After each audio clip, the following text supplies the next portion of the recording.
But అటు తిప్పి ఇటు తిప్పి దాన్ని కంపరం కంపరం చేసి మొత్తానికి రాణి గారిని సెట్ చేసేస్తారు. బట్ ఈ మధ్యలో ఒక ఫైట్ ఉంటది, కాలేజీలో ఫైట్. అది మరీ rod routine rod rod rod rod rod లా ఉంటది ఆ ఫైట్. అస్సలు ఆ సినిమా మొత్తం అదొక్కటే ఎడిటింగ్ లో తీసేస్తే బాగుండు అని అనిపించింది. అంత రాడ్ గా ఉంటుంది. అండ్ అలా మొత్తానికి అమ్మాయిని పడగొట్టేసి హీరో రాణి గారిని సెట్ చేసేసి పెళ్లి చేసేసుకుంటారు. చేసేసుకున్నాక ఇంకో ట్విస్ట్. ఆ ట్విస్ట్ ఏంటన్నా థియేటర్ తెలుసుకోండి. ఆ ట్విస్ట్ అయినంటే ఇంటర్వెల్ అయినంటే ఇంకో ట్విస్ట్ మీద 2 ట్విస్టులు. అవి ఎక్స్పెక్ట్ చేయరు.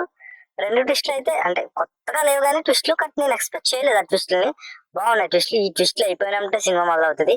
ఎంత ఎలా ఉంటదంటే సినిమా అసలు మొత్తం మొత్తం మొత్తం దించేస్తారండి సినిమాని. వేరే కంప్లీట్ ట్రాక్ తప్పేసి వేరే స్టోరీలోకి వెళ్ళిపోతుంది. ఈ మొత్తం కంప్లీట్ ట్రాక్ తప్పేసి పల్లెటూరు ప్రెసిడెంట్ ఎలక్షన్ అనే ట్రాక్ లోకి వెళ్ళిపోతుంది. ఈ మధ్యలో కొన్ని సీన్లు బాగున్నాయి కానీ బట్ మనం వెళ్ళిన సినిమాకి ఆ సీన్స్ కి సంబంధమే ఉండదు. బట్ యావరేజ్ సినిమా అయితే అలా అలా జరుగుతుంది. అక్కడ ఒక్కో చోటన కామెడీ వర్కౌట్ అవుతుంది తప్ప మాక్సిమం అన్ప్రెడిక్టబుల్